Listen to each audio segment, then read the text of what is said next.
ಓಂ ಶಾಂತಿ. ಇಂದಿನ ದಿನಾಂಕ 14/3/2026. ಪ್ರಾರ್ಥ ಮುರುಳಿ ಬಾಪ್ದಾದ ಮಧುಬನ. ಮಧುರ ಮಕ್ಕಳೇ, ಒಬ್ಬ ತಂದೆಯೇ ನಂಬರ್ 1 ಪಾತ್ರಧಾರಿಯಾಗಿದ್ದಾರೆ. ಅವರು ಪತಿತರನ್ನು ಪಾವನ ಮಾಡುವ ಪಾತ್ರವನ್ನು ಮಾಡುತ್ತಾರೆ. ತಂದೆಯ ತರಹ ಪಾತ್ರವನ್ನು ಮತ್ಯಾರೂ ಮಾಡಲು ಸಾಧ್ಯವಿಲ್ಲ. ಪ್ರಶ್ನೆ: ಸನ್ಯಾಸಿಗಳ ಯೋಗವು ಶಾರೀರಿಕ ಯೋಗವಾಗಿದೆ. ಆತ್ಮಿಕ ಯೋಗವನ್ನು ತಂದೆಯೇ ಕಲಿಸುತ್ತಾರೆ. ಹೇಗೆ? ಉತ್ತರ: ಸನ್ಯಾಸಿಗಳು ಬ್ರಹ್ಮ ತತ್ವದೊಂದಿಗೆ ಯೋಗವನ್ನಿಡುವುದನ್ನು ಕಲಿಸುತ್ತಾರೆ. ಅದಂತೂ ಇರುವ ಸ್ಥಾನವಾಗಿದೆ. ಅಂದ ಮೇಲೆ ಅದು ಶಾರೀರಿಕ ಯೋಗವಾಯಿತು. ತತ್ವಕ್ಕೆ ಭಗವಂತನೆಂದು ಹೇಳಲಾಗುವುದಿಲ್ಲ. ನೀವು ಮಕ್ಕಳು ಪರಮಾತ್ಮನೊಂದಿಗೆ ಬುದ್ಧಿಯೋಗವನ್ನಿಡುತ್ತೀರಿ. ಆದ್ದರಿಂದ ನಿಮ್ಮ ಯೋಗವು ಆತ್ಮಿಕ ಯೋಗವಾಗಿದೆ. ಈ ಯೋಗವನ್ನು ತಂದೆಯೇ ಕಲಿಸಿಕೊಡುತ್ತಾರೆ. ಮತ್ಯಾರು ಕಲಿಸಿಕೊಡಲು ಸಾಧ್ಯವಿಲ್ಲ, ಏಕೆಂದರೆ ಅವರೇ ನಿಮ್ಮ ಆತ್ಮಿಕ ತಂದೆಯಾಗಿದ್ದಾರೆ. ಗೀತೆ: ನೀವು ಪ್ರೀತಿಯ ಸಾಗರನಾಗಿದ್ದೀರಿ. ಓಂ ಶಾಂತಿ. ಮಕ್ಕಳು ಅನೇಕರು ಓಂ ಶಾಂತಿ ಎಂದು ಹೇಳುತ್ತಾರೆ, ಅರ್ಥಾತ್ ತಮ್ಮ ಆತ್ಮದ ಪರಿಚಯವನ್ನು ಕೊಡುತ್ತಾರೆ. ಆದರೆ ಸ್ವಯಂ ತಿಳಿದುಕೊಂಡಿಲ್ಲ. ಓಂ ಶಾಂತಿ ಎಂಬುದಕ್ಕೆ ಅನೇಕ ಅರ್ಥಗಳನ್ನು ಹೇಳುತ್ತಾರೆ. ಓಂ ಎಂದರೆ ಭಗವಂತನೆಂದು ಕೆಲವರು ಹೇಳುತ್ತಾರೆ. ಆದರೆ ಇಲ್ಲ, ಓಂ ಶಾಂತಿ ಎಂದು ಆತ್ಮವೇ ಹೇಳುತ್ತದೆ. ನಾನು ಆತ್ಮನ ಸ್ವಧರ್ಮವೇ ಶಾಂತಿಯಾಗಿದೆ. ಆದ್ದರಿಂದ ನಾನು ಶಾಂತ ಸ್ವರೂಪನಾಗಿದ್ದೇನೆಂದು ಹೇಳುತ್ತಾರೆ. ಇದು ನನ್ನ ಶರೀರವಾಗಿದೆ. ಯಾವುದರ ಮೂಲಕ ನಾವು ಕರ್ಮ ಮಾಡುತ್ತೇವೆ ಎಷ್ಟು ಸಹಜವಾಗಿದೆ. ಹಾಗೆಯೇ ತಂದೆಯೂ ಸಹ ಹೇಳುತ್ತಾರೆ ಓಂ ಶಾಂತಿ. ಆದರೆ ನಾನು ಎಲ್ಲರ ತಂದೆಯಾಗಿರುವ ಕಾರಣ, ಬೀಜರೂಪನಾಗಿರುವ ಕಾರಣ, ಯಾವ ರಚನಾರೂಪಿ ವೃಕ್ಷವಿದೆಯೋ ಆ ಕಲ್ಪವೃಕ್ಷದ ಆದಿ ಮಧ್ಯ ಅಂತ್ಯವನ್ನು ತಿಳಿದುಕೊಂಡಿದ್ದೇನೆ. ಹೇಗೆ ನೀವು ಯಾವುದೇ ವೃಕ್ಷವನ್ನು ನೋಡಿದಾಗ ಅದರ ಆದಿ ಮಧ್ಯ ಅಂತ್ಯವನ್ನು ತಿಳಿದುಕೊಳ್ಳುತ್ತೀರಿ, ಆ ಬೀಜವಂತೂ ಜಡವಾಗಿದೆ. ತಂದೆಯು ತಿಳಿಸುತ್ತಾರೆ, ಈ ಕಲ್ಪವೃಕ್ಷದ ಆದಿ ಮಧ್ಯ ಅಂತ್ಯವನ್ನು ನೀವು ತಿಳಿದುಕೊಳ್ಳಲು ಸಾಧ್ಯವಿಲ್ಲ. ನಾನು ತಿಳಿದುಕೊಂಡಿದ್ದೇನೆ. ನನಗೆ ಜ್ಞಾನ ಸಾಗರನೆಂದು ಹೇಳುತ್ತಾರೆ. ನಾನು ನೀವು ಮಕ್ಕಳಿಗೆ ಆದಿ ಮಧ್ಯ ಅಂತ್ಯದ ರಹಸ್ಯವನ್ನು ತಿಳಿಸುತ್ತಿದ್ದೇನೆ. ಈ ನಾಟಕಕ್ಕೆ ಡ್ರಾಮಾ ಎಂದು ಹೇಳಲಾಗುತ್ತದೆ. ನೀವು ಇದರಲ್ಲಿ ಪಾತ್ರಧಾರಿಗಳಾಗಿದ್ದೀರಿ. ನಾನು ಸಹ ಪಾತ್ರಧಾರಿಯಾಗಿದ್ದೇನೆ. ಮಕ್ಕಳು ಹೇಳುತ್ತಾರೆ, ಏ ತಂದೆಯೇ, ಪತಿತ ಪಾವನನೇ ಪಾತ್ರಧಾರಿಯಾಗಿ ಬನ್ನಿ, ಬಂದು ನಾವು ಪತಿತರನ್ನು ಪಾವನ ಮಾಡಿ ಎಂದು. ಅದಕ್ಕಾಗಿ ಈಗ ತಂದೆಯು ತಿಳಿಸುತ್ತಾರೆ, ಮಕ್ಕಳೇ, ನಾನು ನನ್ನ ಪಾತ್ರವನ್ನು ಮಾಡುತ್ತಿದ್ದೇನೆ. ನನ್ನ ಪಾತ್ರವು ಕೇವಲ ಈ ಸಂಗಮದ ಸಮಯದಲ್ಲಿಯೇ ಇದೆ. ಅದರಲ್ಲಿಯೂ ನನಗೆ ನನ್ನದೇ ಆದ ಶರೀರವಿಲ್ಲ. ನಾನು ಈ ಶರೀರದ ಮೂಲಕ ಪಾತ್ರ ಮಾಡುತ್ತೇನೆ. ನನ್ನ ಹೆಸರಾಗಿದೆ ಶಿವ. ಮಕ್ಕಳಿಗೆ ತಿಳಿಸುತ್ತಾರಲ್ಲವೇ, ಯಾವುದೇ ಕೋತಿಗಳು ಅಥವಾ ಪ್ರಾಣಿಗಳ ಪಾಠಶಾಲೆ ಇರುವುದಿಲ್ಲ. ಆದರೆ ತಂದೆಯು ತಿಳಿಸುತ್ತಾರೆ, ಈ ಪಂಚವಿಕಾರಗಳಿರುವ ಕಾರಣ ಬಲೆ ಚೆಹರೆಯು ಮನುಷ್ಯನದ್ದಾಗಿದೆ, ಕರ್ತವ್ಯವು ಕೋತಿಯಂತಿದೆ. ಮಕ್ಕಳಿಗೆ ತಂದೆಯು ತಿಳಿಸುತ್ತಾರೆ, ಎಲ್ಲರೂ ತಮ್ಮನ್ನು ಪತಿತರೆಂದು ಕರೆಸಿಕೊಳ್ಳುತ್ತಾರೆ. ಆದರೆ ನಮ್ಮನ್ನು ಯಾರು ಪತಿತರನ್ನಾಗಿ ಮಾಡುತ್ತಾರೆ ಮತ್ತು ಪಾವನರನ್ನಾಗಿ ಯಾರು ಮಾಡುತ್ತಾರೆ? ಪತಿತ ಪಾವನ ಯಾರೆಂಬುದನ್ನೇ ತಿಳಿದುಕೊಂಡಿಲ್ಲ. ಯಾರನ್ನು ಕರೆಯುತ್ತೇವೆ ಎಂಬುದೇನೂ ಗೊತ್ತಿಲ್ಲ. ನಾವೆಲ್ಲರೂ ಪಾತ್ರಧಾರಿಗಳಾಗಿದ್ದೇವೆ. ನಾವಾತ್ಮರು ಈ ಶರೀರವನ್ನು ತೆಗೆದುಕೊಂಡು ಪಾತ್ರವನ್ನು ಅಭಿನಯಿಸುತ್ತೇವೆ ಎಂಬುದೇನನ್ನೂ ತಿಳಿದುಕೊಂಡಿಲ್ಲ. ಆತ್ಮವು ಪರಮಧಾಮದಿಂದ ಬರುತ್ತದೆ, ಬಂದು ಪಾತ್ರವನ್ನು ಅಭಿನಯಿಸುತ್ತದೆ. ಇಡೀ ಆಟವು ಭಾರತದ ಮೇಲೆ ಮಾಡಲ್ಪಟ್ಟಿದೆ. ಪಾವನ ಭಾರತವನ್ನು ಪತಿತ ಭಾರತವನ್ನಾಗಿ ಯಾರು ಮಾಡಿದರು? ರಾವಣನು ಲಂಕೆಯಲ್ಲಿ ರಾಜ್ಯ ಮಾಡುತ್ತಿದ್ದನು ಎಂದು ಹೇಳುತ್ತಾರೆ. ತಂದೆಯು ಈಗ ನಮ್ಮನ್ನು ಬೇಹದ್ದಿನಲ್ಲಿ ಕರೆದುಕೊಂಡು ಹೋಗುತ್ತಾರೆ. ಏ ಮಕ್ಕಳೇ, ಇಡೀ ಸೃಷ್ಟಿಯೇ ಬೇಹದ್ದಿನ ದ್ವೀಪವಾಗಿದೆ. ಅದಂತೂ ಹದ್ದಿನ ಲಂಕೆಯಾಗಿದೆ. ಈ ಬೇಹದ್ದಿನ ದ್ವೀಪದಲ್ಲಿ ರಾವಣ ರಾಜ್ಯವಿದೆ. ಮೊದಲು ರಾಮ ರಾಜ್ಯವಿತ್ತು, ಈಗ ರಾವಣ ರಾಜ್ಯವಾಗಿದೆ. ಬಾಬಾ, ರಾಮ ರಾಜ್ಯವು ಎಲ್ಲಿತ್ತು ಎಂದು ಮಕ್ಕಳು ಕೇಳುತ್ತಾರೆ. ಇದಕ್ಕೆ ತಂದೆಯು ತಿಳಿಸುತ್ತಾರೆ, ಮಕ್ಕಳೇ, ಅದು ಇಲ್ಲಿಯೇ ಇತ್ತಲ್ಲವೇ? ಯಾವುದನ್ನು ಎಲ್ಲರೂ ಬಯಸುತ್ತಾರೆ.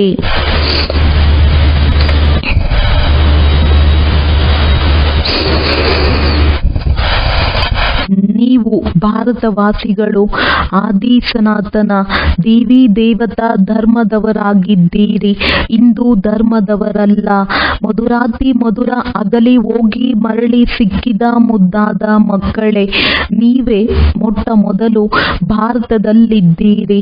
ನಿಮಗೆ ಆ ಸತ್ಯಯುಗದ ರಾಜ್ಯವನ್ನು ಯಾರು ಕೊಟ್ಟಿದ್ದರು? ಅವಶ್ಯವಾಗಿ ಸ್ವರ್ಗದ ರಚಯಿತನೇ ಈ ಆಸ್ತಿಯನ್ನು ಕೊಟ್ಟಿದ್ದರು. ತಂದೆಯು ತಿಳಿಸುತ್ತಾರೆ, ಎಷ್ಟೊಂದು ಮಂದಿ ಅನ್ಯ ಧರ್ಮಗಳಲ್ಲಿ ಹೋಗಿ ಸೇರಿದ್ದಾರೆ. ಮುಸಲ್ಮಾನರ ರಾಜ್ಯವಿದ್ದಾಗ ಅನೇಕರನ್ನು ಮುಸಲ್ಮಾನರನ್ನಾಗಿ ಮಾಡಿಕೊಂಡರು. ಕ್ರಿಶ್ಚಿಯನ್ನರ ರಾಜ್ಯವಿದ್ದಾಗ ಅನೇಕರನ್ನು ಕ್ರಿಶ್ಚಿಯನ್ನರನ್ನಾಗಿ ಮಾಡಿಕೊಂಡರು. ಬೌದ್ಧಿಯರ ರಾಜ್ಯವು ಇಲ್ಲಿ ಇರಲಿಲ್ಲ. ಆದರೂ ಸಹ ಅನೇಕರನ್ನು ಬೌದ್ಧಿಯರನ್ನಾಗಿ ಮಾಡಿಕೊಂಡರು, ತಮ್ಮ ಧರ್ಮದಲ್ಲಿ ಸೇರಿಸಿಕೊಂಡರು. ಆದಿ ಸನಾತನ ಧರ್ಮವು ಯಾವಾಗ ಪ್ರಾಯಲೋಪವಾಗಿ ಬಿಡುವುದೋ ಆಗಲೇ ಪುನಃ ಆ ಧರ್ಮದ ಸ್ಥಾಪನೆಯಾಗುವುದು. ಅಂದಾಗ ತಂದೆಯು ನೀವೆಲ್ಲ ಭಾರತವಾಸಿಗಳಿಗೆ ತಿಳಿಸುತ್ತಾರೆ, ಮಧುರಾತಿ ಮಧುರ ಮಕ್ಕಳೇ, ನೀವೆಲ್ಲರೂ ಆದಿ ಸನಾತನ ದೇವಿ ದೇವತಾ ಧರ್ಮದವರಾಗಿದ್ದೀರಿ.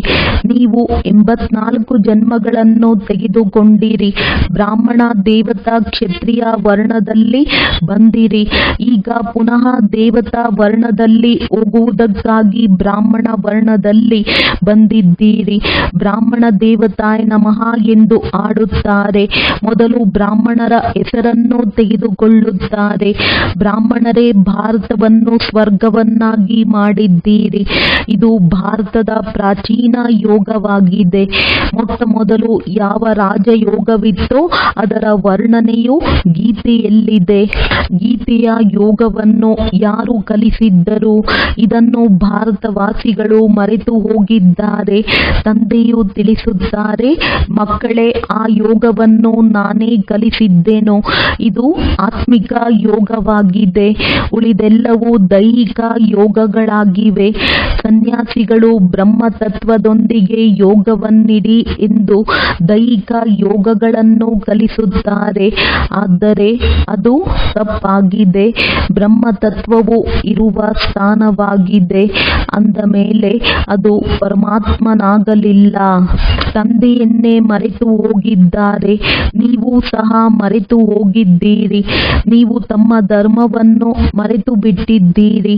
ಇದು ಡ್ರಾಮಾದಲ್ಲಿ ನಿಗದಿಯಾಗಿದೆ. ವಿದೇಶದಲ್ಲಿ ಯೋಗವು ಇರಲೇ ಇಲ್ಲ. ಹಠಯೋಗ ಮತ್ತು ರಾಜಯೋಗವು ಇಲ್ಲಿಯದೇ ಆಗಿದೆ. ಆ ನಿವೃತ್ತಿ ಮಾರ್ಗದ ಸನ್ಯಾಸಿಗಳು ಎಂದು ರಾಜಯೋಗವನ್ನು ಕಲಿಸಲು ಸಾಧ್ಯವಿಲ್ಲ. ಯಾರು ಅರಿತಿರುವರೋ ಅವರೇ ಕಲಿಸುವರು. ಸನ್ಯಾಸಿಗಳಾದರೂ ರಾಜ್ಯವನ್ನೇ ಬಿಟ್ಟು ಹೋಗುತ್ತಾರೆ. ಗೋಪಿಚಂದರಾಜನ ಉದಾಹರಣೆ ಇದೆಯಲ್ಲವೇ?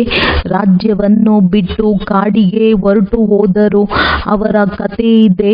ಸನ್ಯಾಸಿಗಳಂತೂ ರಾಜ್ಯವನ್ನು ಬಿಡಿಸುವವರಾಗಿದ್ದಾರೆ ಅಂದ ಮೇಲೆ ಅವರು ರಾಜಯೋಗವನ್ನು ಕಲಿಸಲು ಹೇಗೆ ಸಾಧ್ಯ? ಈ ಸಮಯದಲ್ಲಿ ಇಡೀ ವೃಕ್ಷವು ಜಡ್ಜಡೀಭೂತವಾಗಿ ಬಿಟ್ಟಿದೆ. ಈಗ ಇದು ಬಿದ್ದಿತೆಂದರೆ ಬಿದ್ದಿತು. ಯಾವುದೇ ವೃಕ್ಷವು ಅಂತಿಮ ಸ್ಥಿತಿಯನ್ನು ತಲುಪಿದಾಗ ಅಂತ್ಯದಲ್ಲಿ ಅದನ್ನು ಬೀಳಿಸಲಾಗುತ್ತದೆ. ಹಾಗೆಯೇ ಈ ಮನುಷ್ಯ ಸೃಷ್ಟಿರೂಪಿ ವೃಕ್ಷವೂ ಸಹ ತಮೋಪ್ರಧಾನವಾಗಿದೆ. ಇದರಲ್ಲಿ ಏನೂ ಸಾರವಿಲ್ಲ. ಇದರ ವಿನಾಶವು ಖಂಡಿತ ಆಗುವುದು.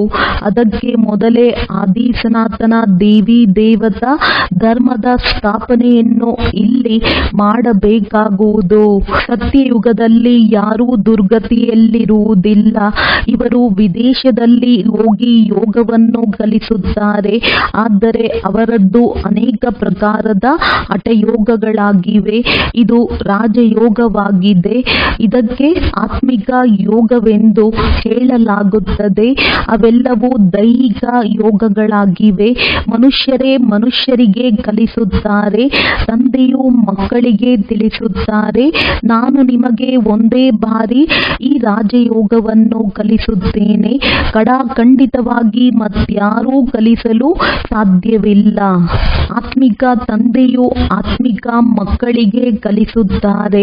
ನನ್ನೊಬ್ಬನನ್ನೇ ನೆನಪು ಮಾಡಿದರೆ ನಿಮ್ಮೆಲ್ಲ ಪಾಪಗಳು ಕಳೆಯುತ್ತವೆ. ಹಠಯೋಗಿಗಳೆಂದು ಈ ರೀತಿ ಹೇಳಲು ಸಾಧ್ಯವಿಲ್ಲ. ತಂದೆಯು ಆತ್ಮಗಳಿಗೆ ತಿಳಿಸುತ್ತಾರೆ. ಇದು ಹೊಸ ಮಾತಾಗಿದೆ. ತಂದೆಯೇ ಈಗ ನಿಮ್ಮನ್ನು ದೇಹಿ ಅಭಿಮಾನಿಗಳನ್ನಾಗಿ ಮಾಡುತ್ತಿದ್ದಾರೆ. ತಂದೆಗೆ ದೇಹವಿಲ್ಲ. ಇವರ ತನುವಿನಲ್ಲಿ ಬರುತ್ತಾರೆ. ಬಂದು ಇವರ ಹೆಸರನ್ನು ಬದಲಾಯಿಸುತ್ತಾರೆ. ಏಕೆಂದರೆ ಇವರು ಮರುಜೀವಿಯಾಗಿದ್ದಾರೆ. ಹೇಗೆ ಗೃಹಸ್ಥಿಗಳು ಸನ್ಯಾಸಿಯಾದಾಗ ಮರುಜೀವಿಯಾದರು, ಗೃಹಸ್ಥಾಶ್ರಮವನ್ನು ಬಿಟ್ಟು ನಿವೃತ್ತಿ ಮಾರ್ಗವನ್ನು ತೆಗೆದುಕೊಂಡರು ಎಂದರ್ಥ. ನೀವು ಸಹ ಮರುಜೀವಿಗಳಾಗುವುದರಿಂದ ಹೆಸರು ಬದಲಾಗುತ್ತದೆ. ಯಜ್ಞದ ಆದಿಯಲ್ಲಿ ಎಲ್ಲರಿಗೆ ಅಲೌಕಿಕ ಹೆಸರುಗಳನ್ನಿಡಲಾಗುತ್ತಿತ್ತು. ನಂತರ ಕೆಲವರು ಜ್ಞಾನವನ್ನು ಬಿಟ್ಟು ಹೋದರು. ಆದ್ದರಿಂದ ಹೆಸರಿಡುವುದನ್ನು ನಿಲ್ಲಿಸಲಾಯಿತು. ಆದ್ದರಿಂದ ತಂದೆಯು ತಿಳಿಸುತ್ತಾರೆ, ನಾನು ಹೆಸರನ್ನಿಟ್ಟ ನಂತರ ಮತ್ತೆ ಓಡಿ ಹೋದರೆ ಅದು ವ್ಯರ್ಥವಾಗಿ ಬಿಡುತ್ತದೆ. ಮೊದಲು ಬಂದವರಿಗೆ ಇಟ್ಟಿದ್ದ ಹೆಸರುಗಳು ಬಹಳ ರಮಣೀಯವಾಗಿತ್ತು. ಈಗ ಯಾರಿಗೂ ಇಡುವುದಿಲ್ಲ. ಯಾರು ಸದಾ ನನ್ನ ಮಗುವಾಗಿರುವರೋ ಅವರಿಗೆ ಹೆಸರನ್ನಿಡಲಾಗುವುದು. ಅನೇಕರಿಗೆ ಹೆಸರುಗಳನ್ನಿಟ್ಟೆವು, ಆದರೆ ಮತ್ತೆ ತಂದೆಗೆ ವಿಚ್ಛೇದನ ನೀಡಿ ಹೊರಟು ಹೋದರು. ಆದ್ದರಿಂದ ಈಗ ಹೆಸರುಗಳನ್ನು ಬದಲಾಯಿಸುವುದಿಲ್ಲ. ತಂದೆಯು ತಿಳಿಸುತ್ತಾರೆ, ಈ ಜ್ಞಾನವು ಕ್ರಿಶ್ಚಿಯನ್ನರ ಬುದ್ಧಿಯಲ್ಲಿಯೂ ಕುಳಿತುಕೊಳ್ಳುವುದು. ಇಷ್ಟಾದರೂ ತಿಳಿದುಕೊಳ್ಳುತ್ತಾರೆ. ಭಾರತದ ಯೋಗವನ್ನು ನಿರಾಕಾರ ತಂದೆಯೇ ಬಂದು ಕಲಿಸಿದ್ದರು. ತಂದೆಯನ್ನು ನೆನಪು ಮಾಡುವುದರಿಂದಲೇ ಪಾಪಗಳು ಭಸ್ಮವಾಗುತ್ತವೆ ಮತ್ತು ನಾವು ನಮ್ಮ ಮನೆಗೆ ಹೊರಟು ಹೋಗುತ್ತೇವೆ. ಯಾರು ಈ ಧರ್ಮದವರು ಅನ್ಯ ಧರ್ಮಗಳಲ್ಲಿ ಹೋಗಿ ಸೇರಿದ್ದಾರೆಯೋ ಅವರೇ ಮತ್ತೆ ಹಿಂತಿರುಗಿ ಬರುವರು. ನಿಮಗೆ ತಿಳಿದಿದೆ, ಮನುಷ್ಯರು ಯಾರೂ ಮನುಷ್ಯರ ಸದ್ಗತಿ ಮಾಡಲು ಸಾಧ್ಯವಿಲ್ಲ. ಈ ದಾದಾರವರು ಸಹ ಮನುಷ್ಯನಾಗಿದ್ದಾರೆ. ಇವರೂ ಸಹ ಹೇಳುತ್ತಾರೆ, ನಾನು ಯಾರದೇ ಸದ್ಗತಿ ಮಾಡಲು ಸಾಧ್ಯವಿಲ್ಲ. ಈ ತಂದೆಯು ಶಿವ ತಂದೆ ನಮಗೆ ಕಲಿಸುತ್ತಾರೆ, ನಿನ್ನ ಸದ್ಗತಿಯೂ ಸಹ ನೆನಪಿನಿಂದಲೇ ಆಗುವುದು ಎಂದು. ತಂದೆಯು ತಿಳಿಸುತ್ತಾರೆ, ಮಕ್ಕಳೇ, ಏ ಆತ್ಮಗಳೇ, ನನ್ನೊಂದಿಗೆ ಯೋಗವನ್ನಿಡಿ. ಆಗ ನಿಮ್ಮ ವಿಕರ್ಮಗಳು ವಿನಾಶವಾಗುತ್ತವೆ. ನೀವು ಮೊದಲು ಸತೋ ಪ್ರಧಾನ ಪವಿತ್ರರಾಗಿದ್ದೀರಿ, ನಂತರ ತುಕ್ಕು ಸೇರ್ಪಡೆಯಾಗಿದೆ. ನೀವು ಮೊದಲು ದೇವಿ ದೇವತೆಗಳು ಅಂದರೆ 24 ಕ್ಯಾರೆಟ್ ಚಿನ್ನವಾಗಿದ್ದೀರಿ. ಆಗಿದ್ದೀರಿ. ಈಗ ಸಂಪೂರ್ಣ ಕಬ್ಬಿಣದಂತೆ ಆಗಿಬಿಟ್ಟಿದ್ದೀರಿ. ಈ ಯೋಗವನ್ನು ಕಲ್ಪವೂ ನೀವು ಕಲಿಯಬೇಕಾಗುತ್ತದೆ. ನೀವು ತಿಳಿದುಕೊಂಡಿದ್ದೀರಿ.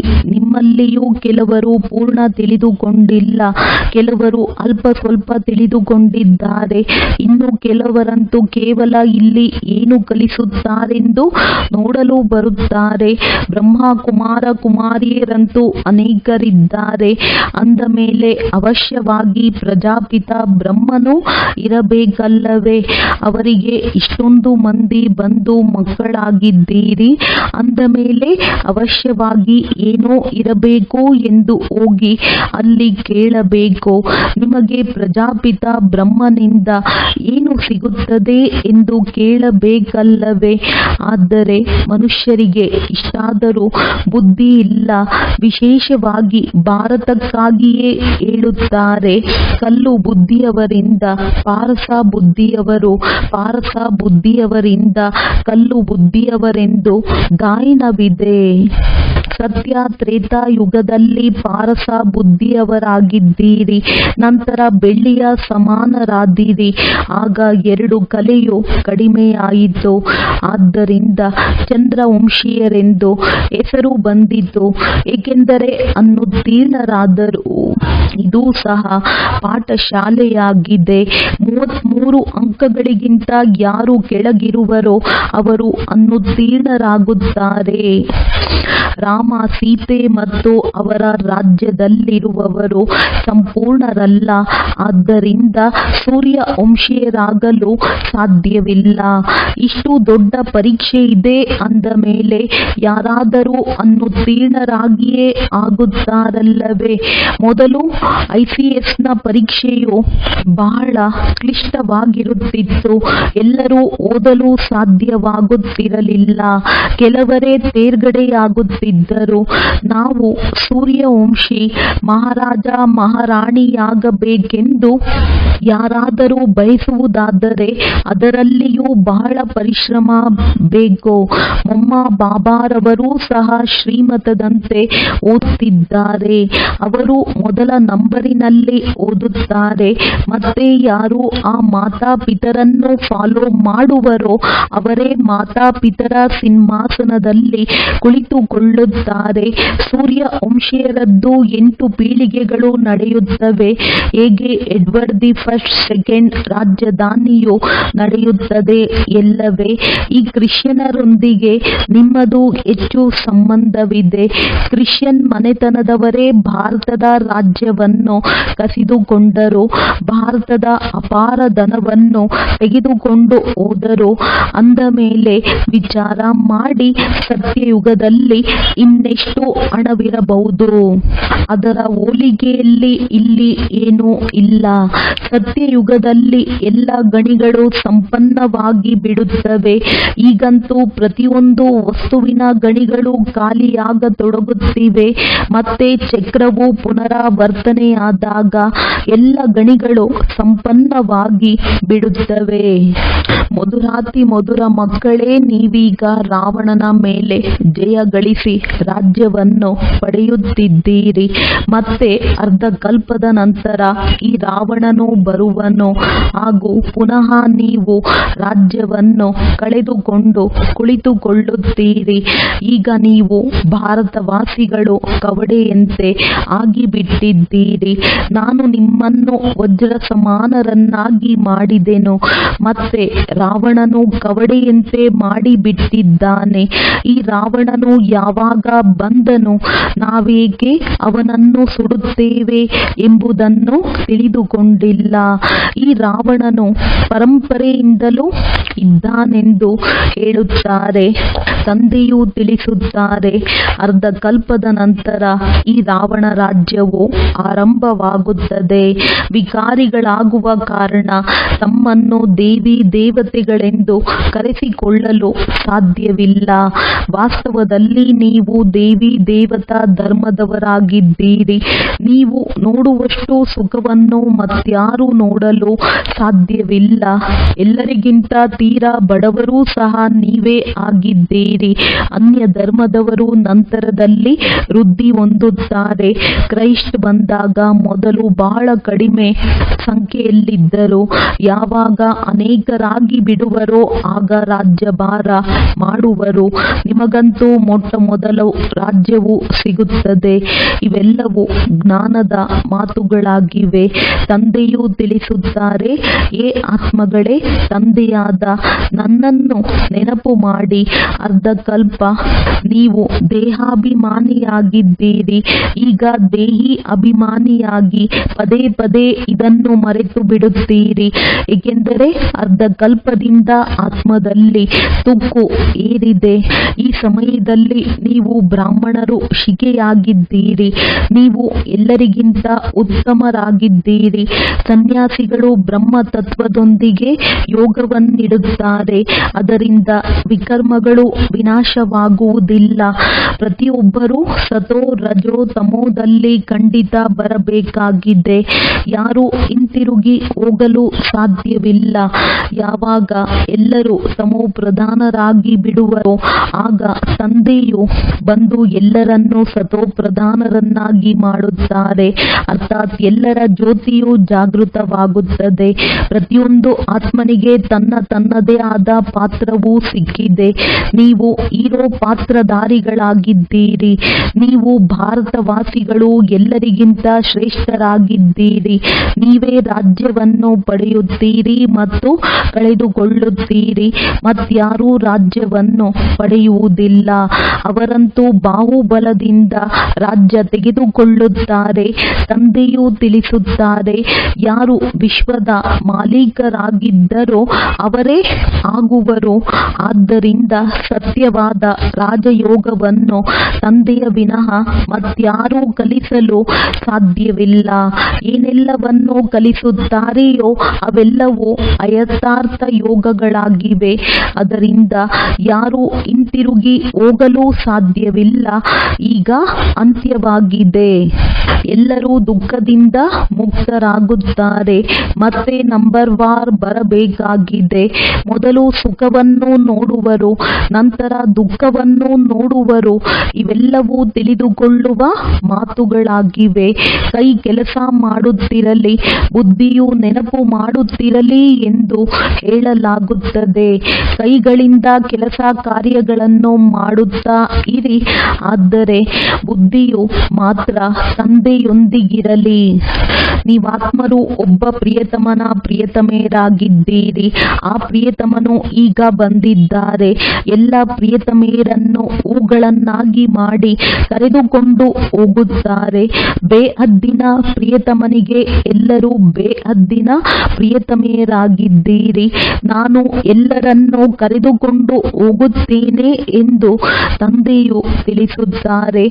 ನಂತರ ನಂಬರ್ ವಾರ್ ಪುರುಷಾರ್ಥದನುಸಾರ ಹೋಗಿ ಪದವಿಯನ್ನು ಪಡೆಯುತ್ತೀರಿ.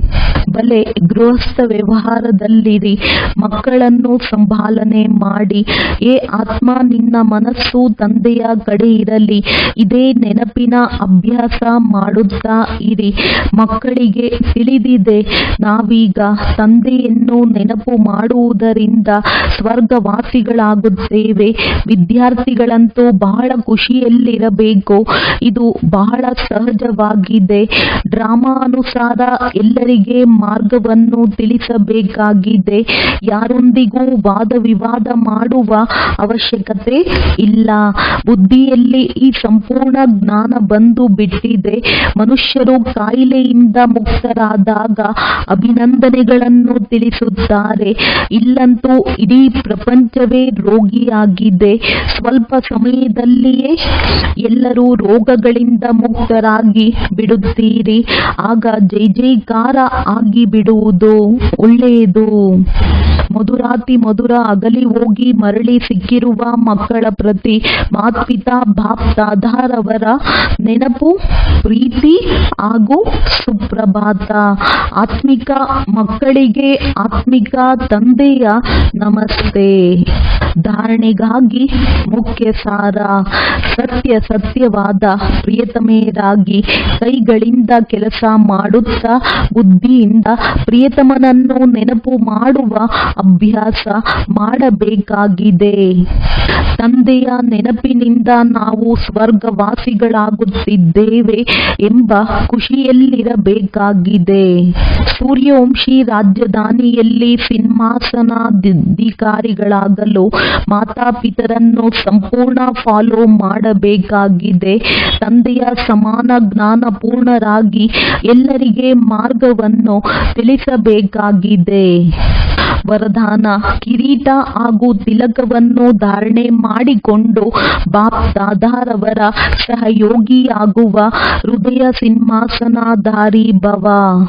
ಯಾವಾಗ ಯಾರೇ ಸಿಂಹಾಸನದ ಮೇಲೆ ಕುಳಿತುಕೊಳ್ಳುತ್ತಾರೆಂದರೆ ಅವರ ಚಿಹ್ನೆಯಾಗಿ ತಿಲಕ ಹಾಗೂ ಕಿರೀಟವಿರುತ್ತದೆ.